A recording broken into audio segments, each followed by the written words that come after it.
السلام علیکم ورحمۃ اللہ وبرکاتہ۔ بسم اللہ الرحمن الرحیم۔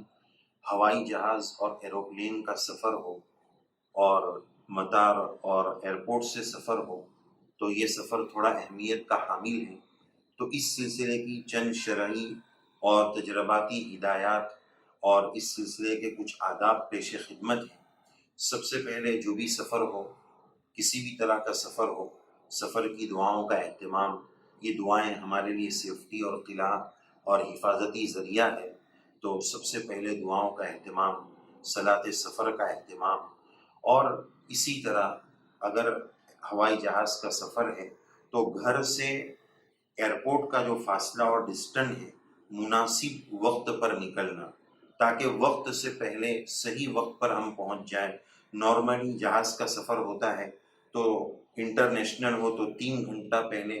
اور ڈومیسٹک ہو تو 1 ڈیڑھ گھنٹہ پہلے پہنچنا ضروری رہتا ہے۔ تو اس کی جو بھی ہدایات ہے اس ہدایت کو فالو کرنا۔ سفر حج ہے تو اور زیادہ 2 4 گھنٹے پہلے، تقریباً 5 گھنٹہ پہلے، جہاز کے 5 گھنٹہ پہلے بلاتے ہیں، تو اس کی پوری رعایت کے ساتھ مناسب وقت پر اپنے گھر سے نکلنا۔ ایسے واقعات ہوئے ہیں کہ گھر سے نکلنے میں لیٹ ہو گیا، ایئرپورٹ لیٹ پہنچے تو اندر کے اسٹاف نے نہیں لیا، منع کر دیا کہ اب یہ فلائٹ نکل چکی ہے یا بورڈنگ پاس کا وقت ختم ہو چکا ہے، فلاں ہو چکا ہے۔ تو اس لیے صحیح وقت کا انتخاب 1 آدھ گھنٹہ پہلے، جتنا ہمارا ایئرپورٹ تک کا فاصلہ ہے بائی روڈ، کچھ وقت پہلے نکل جانا، اس کی رعایت کرنا۔ اسی طرح پورا کیئرفل رہ کر سامان، کون سی بیگ میں کیا رکھنا ہے، ہینڈ لگیج میں کیا رکھنا ہے اور مین لگیج میں کیا رکھنا ہے، شولڈر بیگ میں کیا رکھنا ہے، اس کی جو ہدایات ہے اس کے مطابق ہم عمل کریں۔ مثال کے طور پر ہینڈ لگیج میں حجامت کٹ نہیں رکھنا چاہیے۔ اب بہت سارے حجاج حجامت کٹ، چاقو ہے، قینچی ہے، اس طرح کی چیزیں مین لگیج میں رکھ دیتے ہیں۔ بیچارے پہلی مرتبہ سفر ہے، ان کو اصول اور ضوابط معلوم نہیں۔ اب وہ کسٹم میں جب کھلاتے ہیں وہ سب سامان، تو پیچھے جو لائن لگی ہوئی ہے وہ سب اس حاجی کو برا بھلا کہتے ہیں، یار ان کو اتنا بھی نہیں پتا ہے کہ یہ مین لگیج میں نہیں رکھنا ہے۔ تو اس طرح کی جو پابندیاں، اس کو خیال رکھیں کہ ایسی میٹل کی چیزیں ہینڈ لگیج میں منع ہوتی ہے، اس کو نہ رکھیں۔ اسی طرح آج کل ایک اصول بتاتے ہیں کہ جو مین لگیج ہوتا ہے، جو اندر جاتا ہے، اس میں پاور بینک، جو پورٹیبل چارجر ہوتا ہے، وہ پاور بینک رکھنے کی اس میں ممانعت ہوتی ہے۔ تو اس طرح کے جو ان کے اصول ہیں اس کو پہلے سے اس کے مطابق عمل کرنا تاکہ ہمارا بھی وقت بچے اور ہماری وجہ سے کسی کو تکلیف نہ ہو۔ اس کے ساتھ ساتھ جس فلائٹ میں ہم جا رہے ہیں، ہر فلائٹ کے اپنے الگ الگ کچھ اصول ہوتے ہیں۔ مثال کے طور پر وزن کا، کہ فلاں فلائٹ میں کتنا وزن لے جا سکتے ہیں۔ مثلا ایئر سعودی ہے تو 23 کلو کے 2 اور ہینڈ لگیج 7 کلو کا، اس طرح کی اجازت ہوتی ہے۔ تو جتنے کلو کی اجازت ہے اس کے حساب سے بیگ بنانا۔ ہم کوئی چالو بس میں یا ٹرین میں جہاں کوئی پابندی نہ ہو، اس طرح نہیں جا رہے، یہ پابندیوں والا سفر ہے تو بیگ کی پیکنگ اس وزن کے حساب سے ہونی چاہیے۔ بہرحال جس فلائٹ میں جا رہے اس کا کیا رول ہے، اس کا کیا قانون ہے، اس میں کتنا وزن اور کتنے وزن کے بیگ لے جانے کی اجازت ہے۔ 2 بیگ 23 کلو کے، اس طرح بھی نہیں کر سکتے ہیں کہ اتنے ہی وزن کو 3 حصوں پر تقسیم کر دیں، نہیں، 2 ہی بیگ ہونے چاہیے۔ تو جس فلائٹ میں بھی جا رہے ہیں اس میں کتنے وزن کا الاؤڈ ہے، اجازت ہے، اس کی معلومات ہونی چاہیے، اس کے مطابق پھر ہم سامان کی پیکنگ کریں۔ اس کے ساتھ ساتھ کبھی ایسا بھی ہوتا ہے فلائٹ وایا ہوتی ہے، تو ایسے واقعات پیش آئے ہیں کہ اگلے سفر والے نے کہہ دیا کہ ہماری فلائٹ میں تو اتنے وزن کا الاؤڈ نہیں ہے۔ تو دونوں کے رولز معلوم ہونے چاہیے کہ اپنے مقام سے جس فلائٹ میں جا رہا ہے اس کا کتنا، پھر وہ وایا اگلی فلائٹ ہے اس میں کتنے وزن کا الاؤڈ ہے، اس کا نالج ہو، اس کے مطابق ہونا چاہیے، ورنہ بسا اوقات پریشانی آتی ہے۔ ہمارے بعض ساتھیوں نے بتایا کہ وہ چیک کر کے گئے کہ اتنے وزن کا الاؤڈ ہے، لیکن اگلے ایئرپورٹ پر ان کو منع کر دیا کہ ہماری فلائٹ میں اتنے وزن کا الاؤڈ نہیں ہے۔ تو وایا فلائٹ ہو تو اس تمام معاملات میں اور زیادہ چوکنا رہنے کی ضرورت ہے۔ اور کون سے بیگ میں کون سا سامان رکھنا ہے، احرام کس بیگ میں رکھنا ہے، دوسرے کپڑے کس بیگ میں رکھنے، وہ پوری ترتیب ہونی چاہیے۔ اسی طرح اس کے ساتھ ساتھ جب ہم ایئرپورٹ پر پہنچے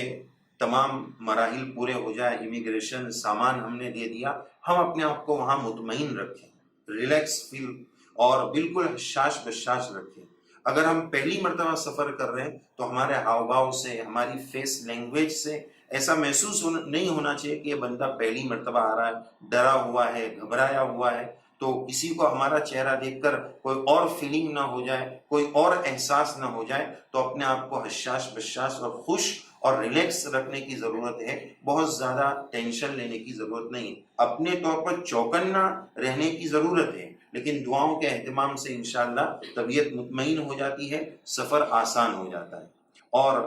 پھر جب ہم جہاز میں بیٹھیں تو اپنی سیٹ پر بیٹھنے کا اہتمام کریں۔ کبھی ایسا ہوتا ہے کہ ضرورت کے موقع پر قریب والے ریکویسٹ کرتے ہیں کہ ہمیں یہ سیٹ دے دو، ہمارے ساتھ مائیں بہنیں ہیں، لیڈیز ہے یا بڑے بوڑھے ہیں، تو ایسے موقع پر کوآپریٹ کرنا چاہیے، ساتھ دینا چاہیے، تاکہ ہمیں بھی کبھی ضرورت پیش آئے تو وہ بھی ہم کو ساتھ دے سکے، تو اس کی رعایت ہونی چاہیے۔ اسی طرح جب فلائٹ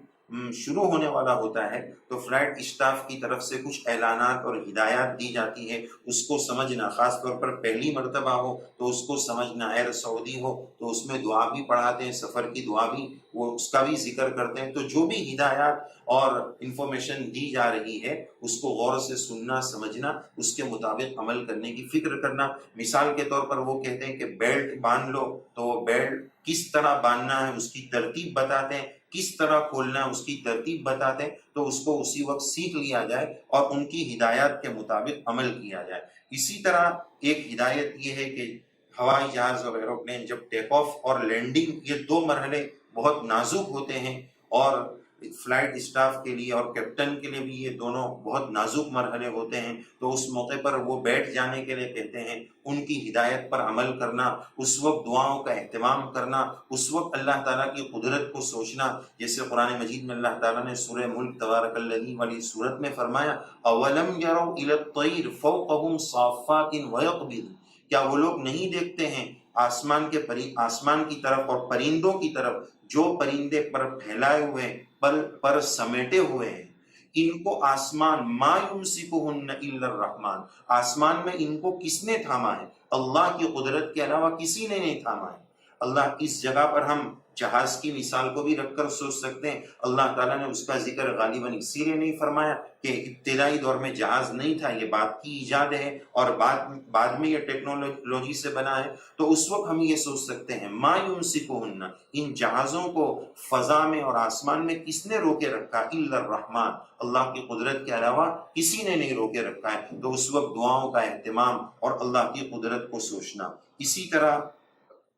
اور ایک ہدایت یہ ہے کہ قریب میں جو ساتھی ہو، آس پاس کی سیٹ میں، ان سے مانوس ہونا، بہت زیادہ کلوز ہونے کی بھی ضرورت نہیں ہے، لیکن مانوس ہونا چاہیے، اور اگر غیر ہے تو اپنے اخلاق سے، اپنے عمل سے، اپنی زبان سے ان کو اسلام کا اچھا پرچار، تعارف اور انٹروڈکشن کرائے، مذہبی بات احتیاط کے ساتھ پیش کریں، اور بہت پیارے انداز میں، بہت نرالے انداز میں، محتاط انداز میں، سنتوں کا اہتمام کرتے ہوئے، بڑوں کے بتائے ہوئے طریقے کے مطابق ان کو اسلام کا صحیح تعارف کرائے۔ پھر اس کے بعد کھانے کا مرحلہ پیش آتا ہے۔ ایک وقت وہ آتا ہے کہ وہ کہہ دیتے ہیں، جب جہاز بالکل سیدھا ہوا میں اڑنے لگ جاتا ہے تو پھر